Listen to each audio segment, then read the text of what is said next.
Chaunte Lowe, it is an absolute pleasure to have you on this podcast. I'm so grateful for you being here because your story, your perseverance, your dedication, discipline, there's so many parts of your story that excite me. So I'm so grateful for you being here. Thank you. Thank you for having me, Danny. We're going to have some fun today. Let's dive in and see what we come up with. Yeah, well, let's start with you at 4 years old. And you see FloJo as an Olympian. You tell your mom, I would love to be that someday. And tell me about how that has stayed with you for so long. Because a lot of people have a dream at 4 years old, but they forget it somewhere at 14. How did you manage to keep that dream close so that you could actually pursue it?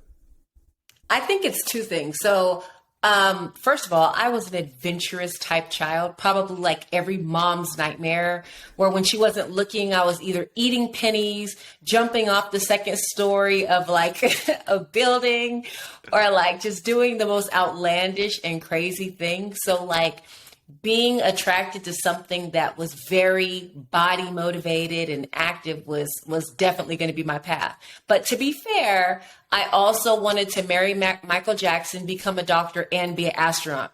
So I think that that's just the one that stuck.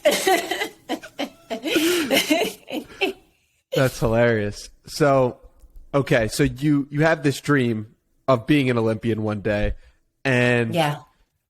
Take me through your elementary school years. What was that like? Was it like, I'm still going to be an Olympian? Was it like, I'm going to be an astronaut now? Like, were you straight on that path? And how did you pursue that when you were a young girl? Yeah, so I saw going to school as like the most massive competition that you could ever have. So I had a sister that was like 2 years older than me, and we competed with everything. Like, I ate faster than you, I walked faster than you, I could talk faster than you. And so when I went to school, I just saw all these amazing targets to go after. And I raced, in class, I raced on the field. And I remember like having conversations with my mom, asking her questions like, how do you get faster? Or, what should I eat? And she'd tell me, well, you need to eat bananas because it stops you from cramping. And even though I didn't know what a cramp was, I was like, okay, yeah, I'm gonna do that. And I was very fortunate to go to a school that put a very heavy emphasis on physical fitness. So by third grade, we were required to do timed mile runs. So they set up an atmosphere where we were racing against each other. We were made aware of what other people were running. And my first mile run, I was like, okay, I'm the fastest in the school. Like, I'm going to obviously be the fastest. And I got beat by like 6 people. So it caused me to really have to dig deep and figure out ways to get faster. And that's when I really kind of honed in and started paying attention on performance and how to get better. At what point do you see the soccer team and you say to yourself, I would like to be on that soccer team, but I can't? What point in the journey does that come about? Yeah, so I'm thinking maybe about third grade where, everybody's wearing these like Adidas bomber jackets, like the puff jackets that said Adidas down the side, and it was like black and purple, and everybody has them. And at recess, we would play soccer. And so I realized that my teammates actually were on a soccer team. And I asked them where they practiced, and they told me, and it just so happened to be up the street from my house. I'm like, yes, this is great. And I go up the street and I'm asked, I go up to the coach. I'm like, hey, I'm here. I'm ready to play soccer. Like, I'm an amazing athlete. Like, don't worry about it. I could definitely make your team. And he pretty much was like, no, it boils down to dollars and cents. You have to pay to be on this team. And I felt so rejected. He ushered me off the track. Off the field. He made me leave, and I was embarrassed. And at that point in time, I just felt like, wow, this isn't fair. Like, why would they do little kids like this? But it was just the reality at the time. We didn't have enough money to afford it. There was no extra money in my mom's budget. And so that was just my fate at the time. I was not allowed to play soccer. How did that stay with you? Did that motivate you as you progress? And did you hold on some resentment to those people that got those opportunities? How did you navigate through that? Yeah, I never blamed it on the people. I think that, the athletes or the students, it wasn't their fault. that, I lived the type of lifestyle that I did. But at the same time, I felt like the adults that were around, I think that there should be more compassion or institution to make ways for the athletes that want to be included that may not be able to take part because of cost. And so I think that's probably why I was more attracted to track and field, because it didn't have that high price of entry. And at the same time, I felt a lot of support and love around track and field that I didn't find in soccer. Yeah. So take me through that support that you felt. When was the moment you were like, all right, this is my avenue? What was that feeling like, and when did that occur? Yeah, so my sister actually brought home a little certificate from the Taco Bell track about a Taco Bell track meet, and pretty much the certificate said, every winner of every race gets a free taco. I was like, hey, I could do that. So I entered, I think, 3 different events. I did the standing long jump, the 100 meters, and probably the 50 meters. I think they did the 50 and the 100. And what I didn't know was that meet actually serves as a tryout for our city's community track team. And so after we competed, we got calls from this guy named Henry Jenkins. And he was like, hey, you qualified for the track team. And, I was like, I had just got dejected from soccer. I was like, I don't have any money, so just leave me alone. Pretty much like, he was like, no, it doesn't cost anything. If you just come out, you could be part of the team. And so I went out there, I got my free taco, went to practice, and I was able to be on the track team. And then it was just like love at first sight. Like you were like, this is my path. Like, because you had seen FloJo at a young age, and just what was that experience like? You start running or you start doing high jump. What was there any adversity, or was there just like a natural talent that was about there? Yeah, so in my head, I believed that I ran gracefully and beautifully and like was amazing. And I remember my coach saying, girl, you run like a ugly duck or like a broke chicken or something like that. And I was just like, what? Like, I'm beating people, so it doesn't matter. He was like, no, there's a proper technique and a way to do this.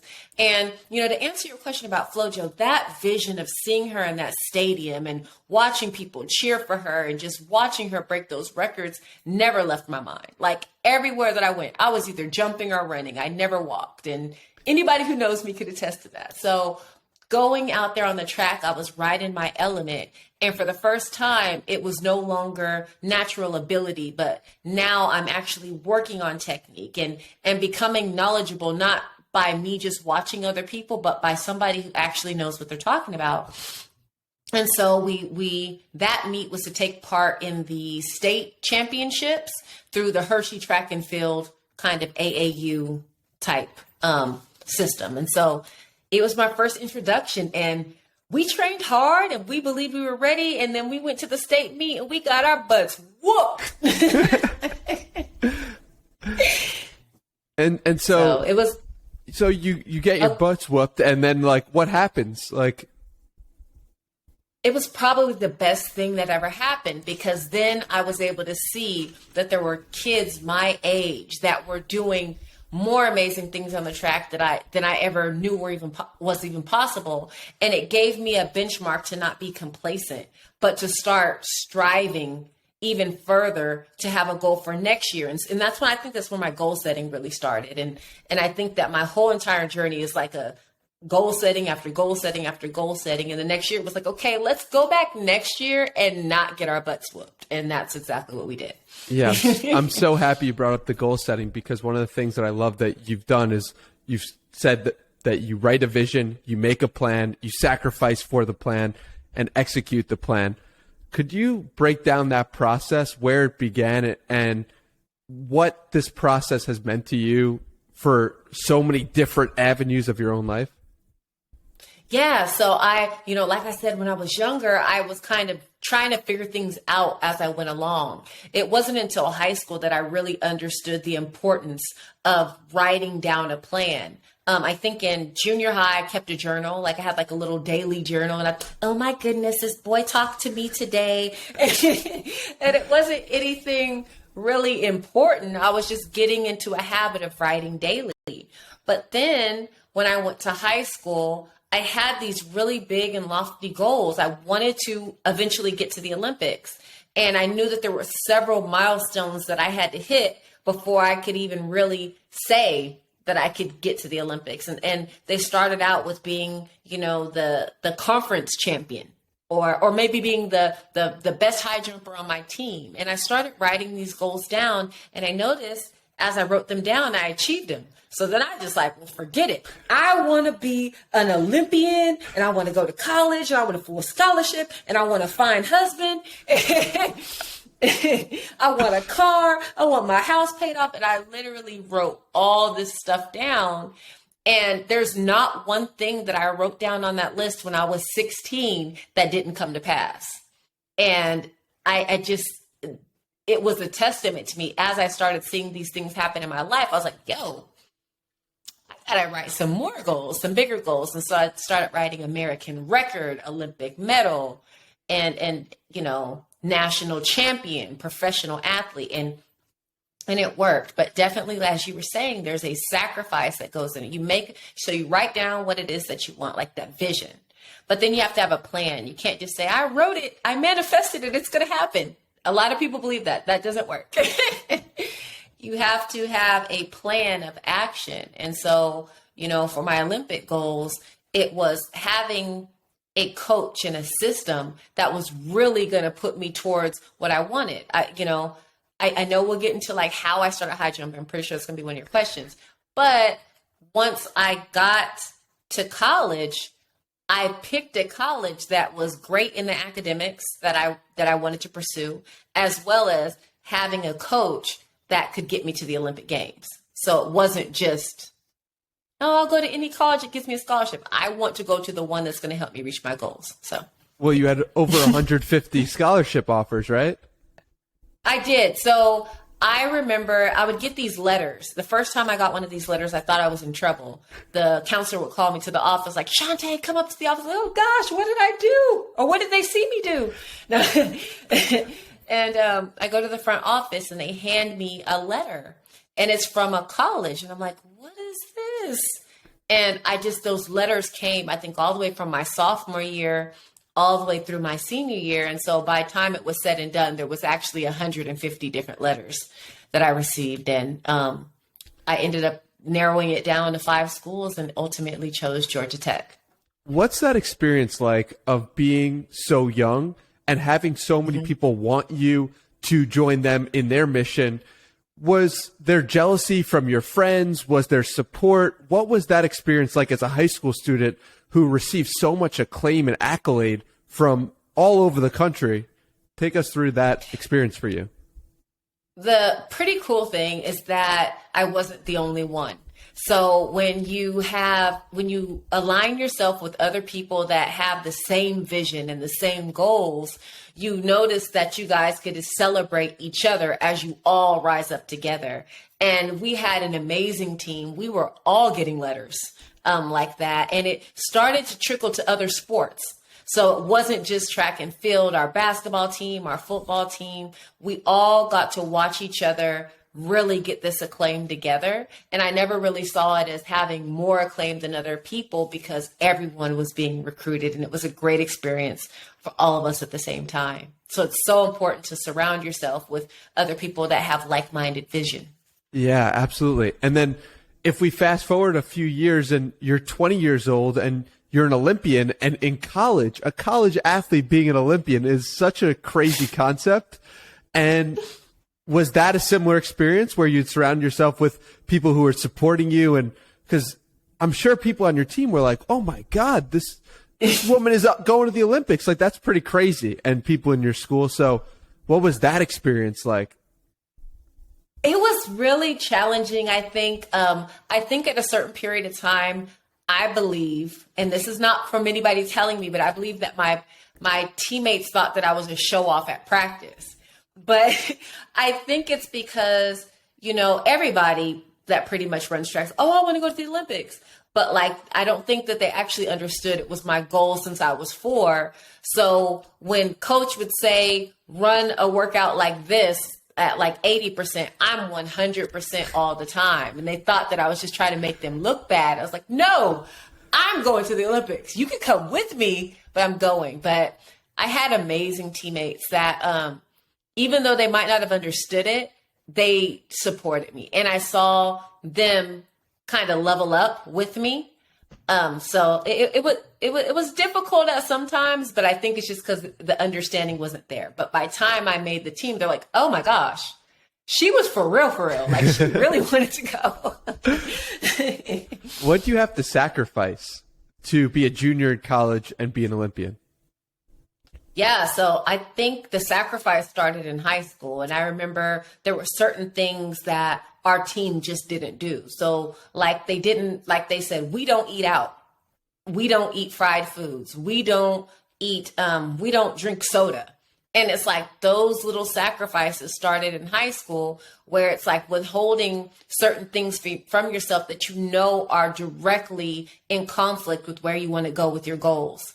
It eventually extended to different friendships where if there were friends that, you know, like, hey, let's go out, let's get into trouble, or let's go out and stay out all night. Let's be, you know I have practice the next day. So keeping those type of friends around was constantly going to put me into a mindset of compromise that was not going to help me reach my goals. And so I had to start cutting friends off. So sacrificing diet, sacrificing specific friends that weren't good for me, and then like sacrificing activities.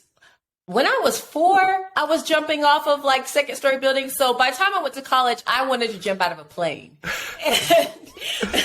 I wanted to jump out of a plane. I wanted to race cars. I wanted a motorcycle, and all that was like nixed because I knew that I wanted to become an Olympian more than I wanted to experience those frills.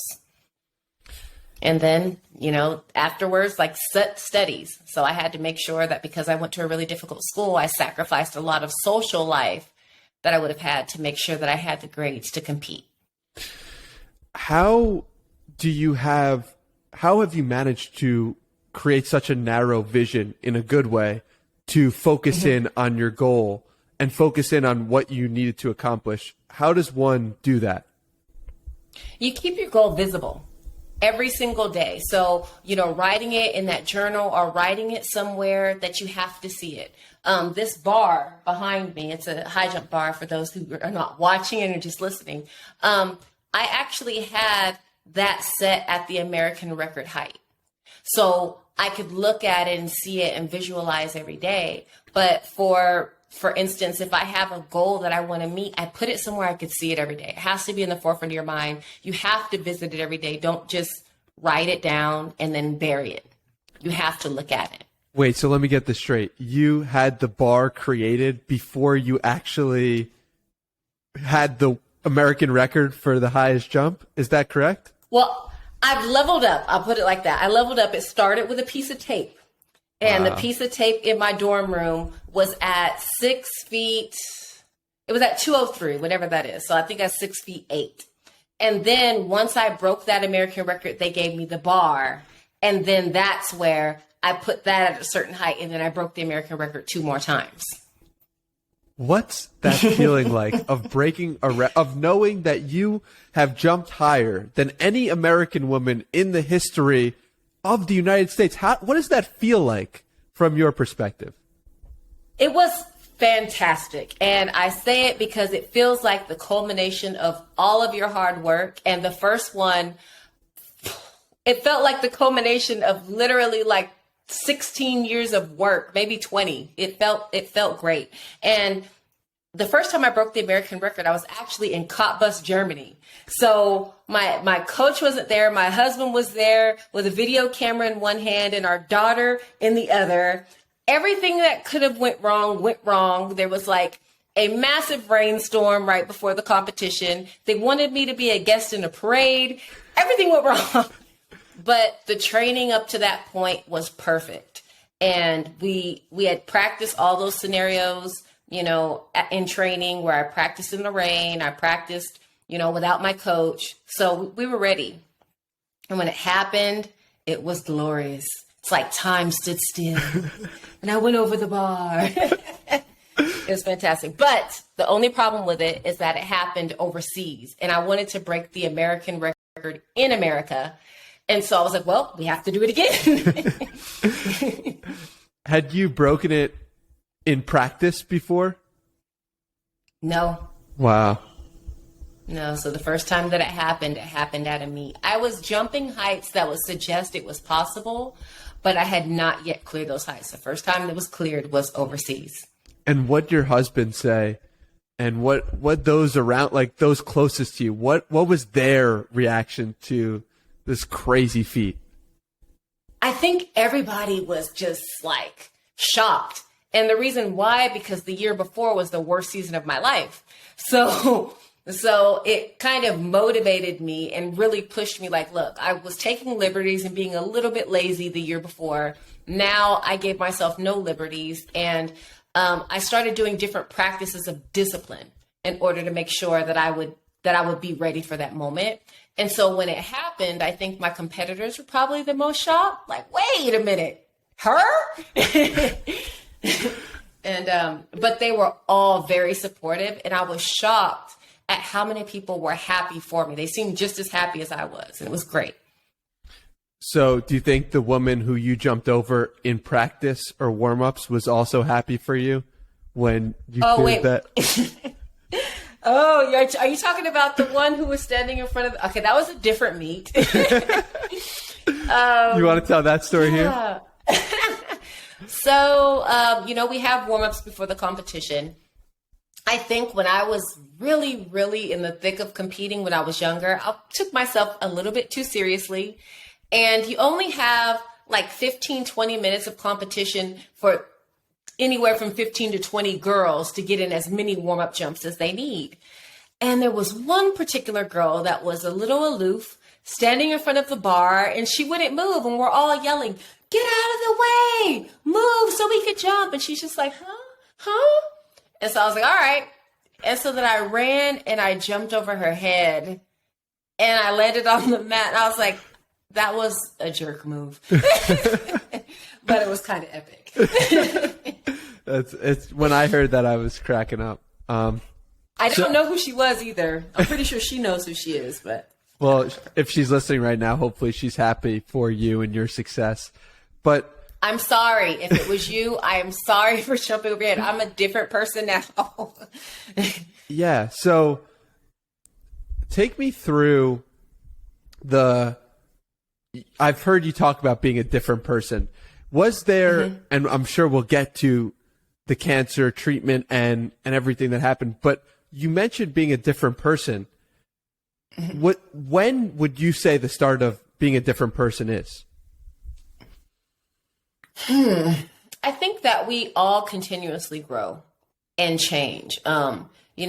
Definitely after becoming a mom, I was a different person than I was before I was a mom.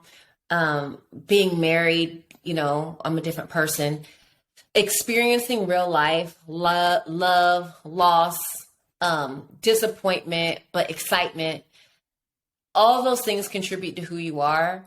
And I think that if you take the time to learn from the lessons that life is giving you, you should always evolve into a different type of person. And so I think I've always changed. I've changed a little bit over time. But the biggest change definitely did come after being diagnosed with breast cancer. So take us through that journey of you find out you are this titan of health in people's eyes, and you feel some level of fear for not being that, or believing that you will be that anymore for some people. And take me through the struggles, both mentally and physically, that you feel in those first, let's call it, month or 3 months of getting diagnosed. Yeah, so I think the diagnosis came as a shocker, but I had been vigilant to do my self-breast exams because the fellow track and field athlete had been diagnosed and with a stage 0 cancer. And for her, she did have to have a double mastectomy, but that's all that she had to have because it was caught so early, and she was very vigilant. So, after hearing her story and knowing that I was a mom, I had had people to be responsible for and a husband that I love dearly, I started doing the self-breast exams, and I found my own lump at 34 years old. And I went to the doctor immediately. It's very difficult to get a mammogram or ultrasound when you're that young, but I was able to get one, and I was initially told that it was a lymph node. Like, nothing's wrong with you. And I was actually told, you are too healthy. You're fine. Don't worry about it. And so at that point I was like, okay, good. I was terrified. I cried. I thanked them because I was like, oh my gosh, this could have been cancer, but thank God it's not. And I left, but 11 months later, I still continued to do my self-breast exam. This lymph node wasn't going away, and it was actually getting bigger. So I went back for a second opinion. I had another doctor who said, I'd rather be safe than sorry. And she sent me back in for another mammogram and ultrasound. Turned out that it was breast cancer. And when they did the biopsy on it and the pathology came back, it was actually triple negative breast cancer. So it means that it's not hereditary, it's not associated with hormones, and it was pretty much, they don't know what causes it, and the treatment is, let's do things as fast as possible because this has the potential to be very aggressive. And so from that, it's like, I think the first concern was definitely being there for my kids. Their lives flash before my eyes. You know, people say when they face near-death experiences, their own life flashes before their eyes, but it was my kids. And, you know, as a parent, you're like, oh, I'll teach them this later. Oh, I want them to know this. Oh, and all the lessons that I needed to fit into a lifetime, I felt like I didn't know how much time I had to get those lessons out. And that broke my heart. But, you know, I think that it was maybe towards month 2, month 3, month 4, when it's like, oh my gosh, this is actually real, to where I started realizing I felt like, I don't want to say like a fraud, but I felt like I wasn't who I had built my identity in, and that was being healthy. And the truth is, it had nothing to do with being healthy or not healthy. It's just one of these horrible things that happen to people. But that's how I saw myself in the moment, as not being strong, as not being fit, as not being healthy. And it hurt. But I think that deciding to train through the cancer diagnosis, deciding to train through the chemotherapy, and realize I was still me, I was still strong, but I was even stronger because now I'm using the muscle of my voice to spread awareness and to try to save lives. Why did you continue to train? Because I felt that if I didn't do it, who else was going to do it? I knew that the way that the Olympics worked, and I understood that there's a lot of media, a lot of PR, a lot of companies and organizations that want to get behind their athlete. And I wanted to get on as many platforms as possible to share my story, because had I not heard that other girl's story, I would have never checked myself. And I know that the time period from when I initially found the lump to the time period that I was supposed to start getting checks, I either would be dead or I would not have a lot of options, and this cancer would have spread significantly. And so unfortunately, there's a lot of women that are going to fall in that category, and even men. You know, men get breast cancer too. And I wanted to make sure that I could be that buffer. I wanted to be a loud trumpet to just cause somebody to just go check themselves. Yeah, one thing you've said is that you were really in tune with your body, that there was something internally tugging you, telling you to pay attention to yourself, pay attention to your body. And yeah. I'm curious how one could get more in touch with their body. Yes, so that is a great question. And I was just thinking about that because it wasn't painful. The lump was literally the size of a piece of rice. It was very, very small. And if it wasn't for that tug, I could have easily said, oh, it's nothing. It's probably a torn muscle, and just kind of shrugged it off. But I didn't. And I think it has a lot to do with working out and listening, like just listening quietly to your body. Like, ooh, this aches. Well, if I stretch it, I drink water, I go to sleep. Okay, it didn't get better. This is something's here. And becoming familiar with your body, especially when it comes to self-breast exams, you're supposed to know your normal. You're supposed to know how things feel, how things are shaped, how things look. And those are the details that once something changes, or if something changes, could save your life. So you have to become familiar with your body. You mentioned before how your children's lives flash before your eyes, and how there were things that you wished you were able to teach them to help them. What were some of those things that, as soon as you found out of this diagnosis, that you said, okay, I'm going to teach my children this, this, and this? And what do you do in those months to follow with your children? Yeah, so some of the things were really basic. Like my son, I think he was 5 or 6 at the time, but he had always had Velcro shoes. And I had not taught him how to tie his shoes yet. And it was something as simple as like, oh my gosh, I want to teach him how to tie his shoes. My oldest daughter, she still has long, thick, natural hair. And ask any Black woman, it is a struggle to learn how to do your hair yourself. And I had always done it for her and taken great care of her hair. I hadn't taught her how to do it for herself. And that was a big deal for me. And then my middle daughter, there's a good chance that she falls somewhere on the spectrum. She's very, very bright, but she's very inverted, and she doesn't like to talk. And I started realizing I needed to force her to talk and just get comfortable talking to me and to her dad and talking at home, and putting her in situations where she could become more comfortable talking, because I feel like so often she's misunderstood, and teachers that don't know how to properly understand her think that it's behavior when it's not, it's something else. And so just finding ways to make her life easier. I did that immediately. I want all my kids to know Spanish. Like it's basic. And the biggest thing, I wanted them to know how to high jump. Like I want them to know how to high jump. I want them to know how to run track.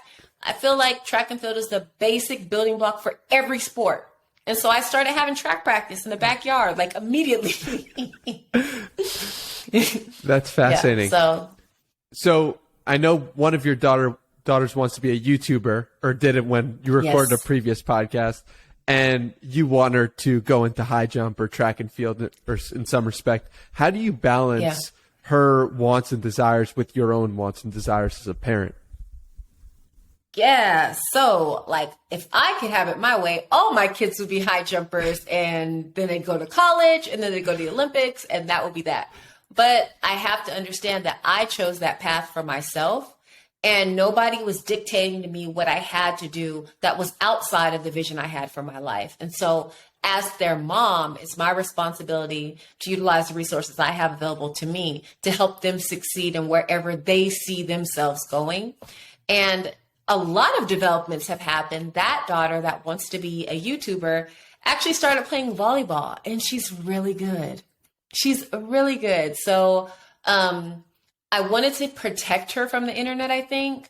But because of the name, image, likeness developments with the NCAA, I feel like it'd be a great idea to start helping her understand how to navigate that now, because it's a great opportunity for her. And I think I'm going to kind of push her to YouTube her volleyball journey, because she's on the national team now. So, that's how I'm doing that. Well, she certainly has the genetics for it with you and your husband. But I would love to go back to and circle back to the vision and writing a plan out and sacrificing for that plan, and how you attacked that when you were diagnosed with cancer. Yes. I felt like every track meet that I'd went to, so, I'd been to 4 Olympics up to that point. I'd won 13 U.S. national championships, 3 NCAA. I had done a lot. Like, it was a pattern at this point. You write it down, make a plan, sacrifice, execute the plan. It was a pattern. And when it came to breast cancer, it was the same thing. Initially, I was met with shock and grief, but that lasted about 10 minutes. One of the things I talk about is surrounding yourself with an amazing team. Picking my husband. I had already had my team in place, and my husband was encouraging me in that moment where I could have easily went down the road of despair. If I picked the wrong husband, he'd be like, oh, what a world. That didn't happen. He didn't crumble. He stepped up to the challenge, said, no, we got this. And so, the first thing you do is assemble a plan. Just like when I went to college, I picked the best training program to become an Olympian. I wanted to pick the best oncology team that would get me to the point of being declared cancer free. I want to live. That's the goal. Want to live. That's what you write down. And I went online, like many people do, and I went to Google, and there's like another one, maybe Health Grades or something like that, where they you could grade, they have reviews on doctors. And I read every single one for the doctors that were going to be in my area. Every single one. I spent several hours on the computer, and I settled on a surgeon, and I settled on an oncologist and a breast surgeon. Those were the three that I needed to pick immediately. And then I picked a facility for each of those locations that had a great reputation. And I started there. Then we started with our prayer support. Faith is like huge for, my husband and myself and our family. And so we know who are the prayer warriors in the family. Those are the only ones that were invited to the prayer chain. The woe is me people, the earth is falling people were not allowed. The flat earthers were not allowed. No offense. They just weren't allowed in this prayer chain. And we let every step that we had, we let them know what we needed. We're praying for this specifically today. We're praying that it hasn't spread anywhere. We're praying that it's operatable. We're praying for this. And so we went down the line and kept that going. And then I had my survivor support team.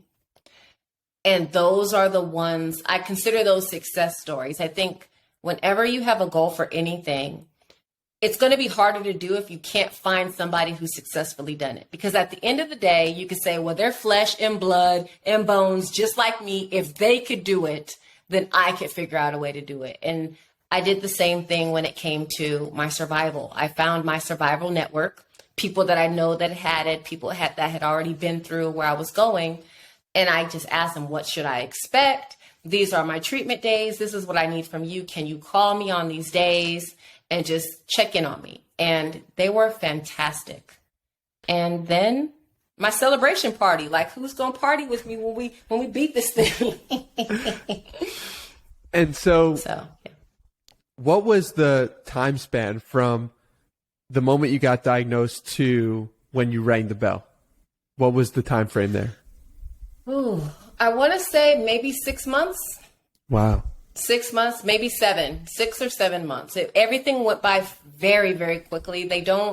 When you have an aggressive form of breast cancer, they try their best not to wait. And I read online and I found that there were statistical reasons for that. Like if you start chemotherapy within 30 days after your surgery, there's a higher likelihood of success. So everything was statistically motivated. And so I want to say diagnosis was June 8th. June 8th. I had, maybe, was it sooner than that? Yeah, June 8th. By July 1st or 2nd, I was having a double mastectomy. By July 30th, on my daughter's birthday, I was having my first round of chemo. Wow. So they did not waste a moment. It was just like I got my results and went straight to the doctor. And something I've heard you speak about as well is that after you rang the bell and were cancer-free, actually there were challenges that maybe you didn't expect, or things were difficult after you were cancer-free. Could you talk about those? Because I think those probably get brushed under the rug a lot more and people don't hear about them. Yes. So this is the mental health aspect of it.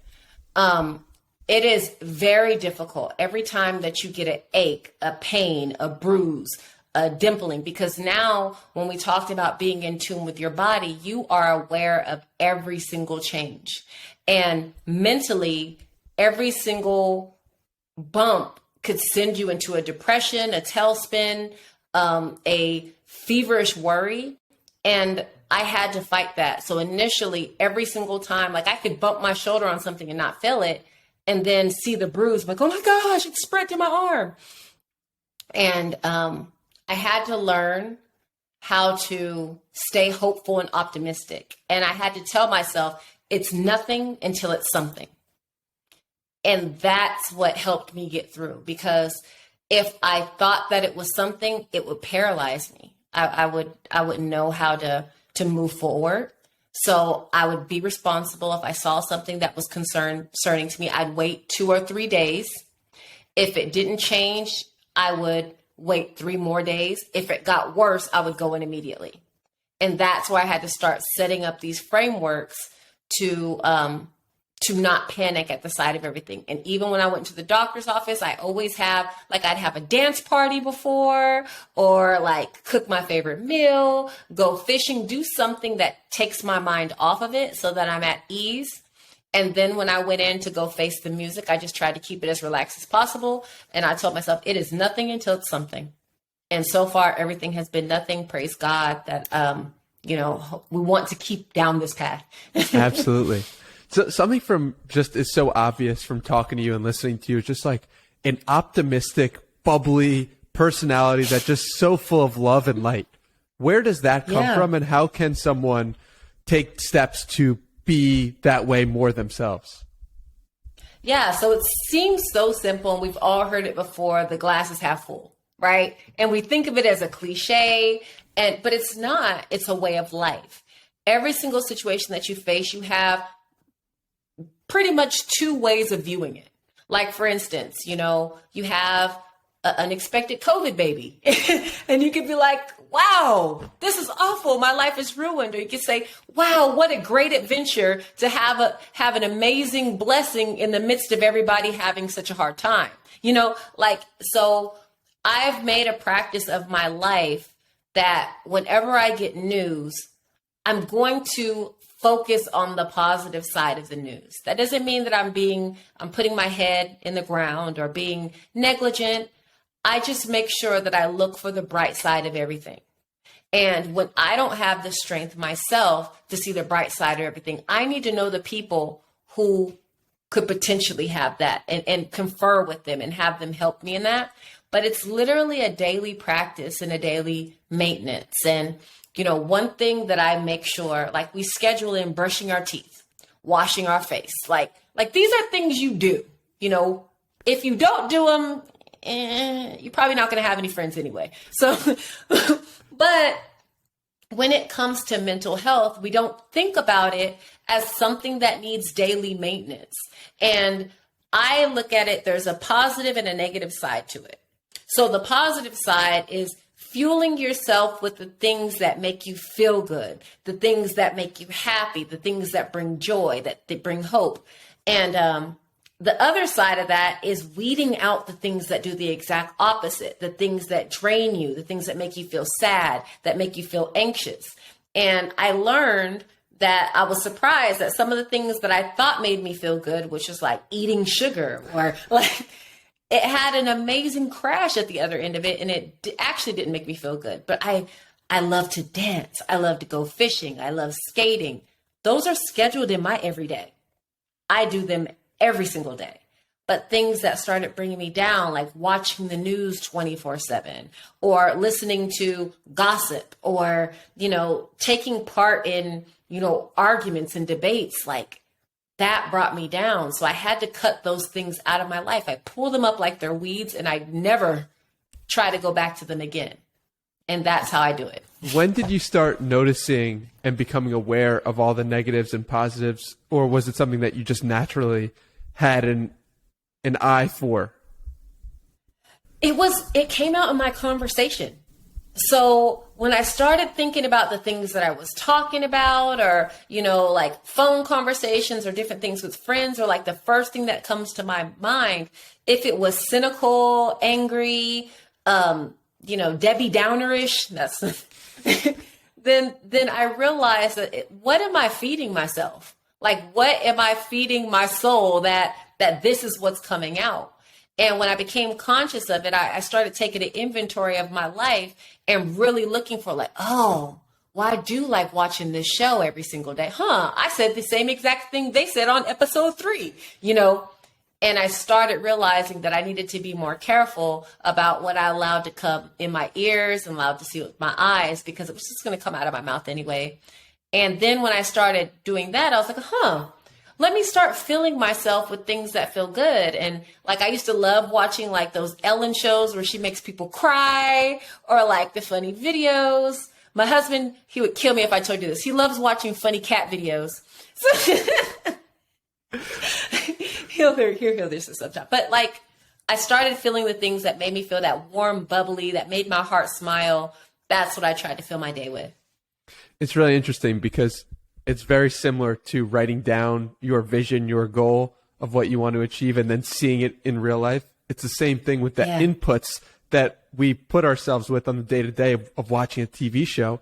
Then you're going to actually act out that TV show in some respect in your own life. So it's very interesting how that has happened. You mentioned your husband just now with the cat videos, but I'd love to know how he has played a supportive role in your life, particularly with the cancer diagnosis and fighting that battle.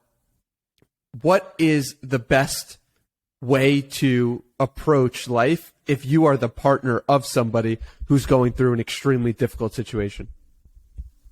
Yeah, I think it was also very hard for him. I'm his baby. Like he, watching me struggle like that was definitely very difficult.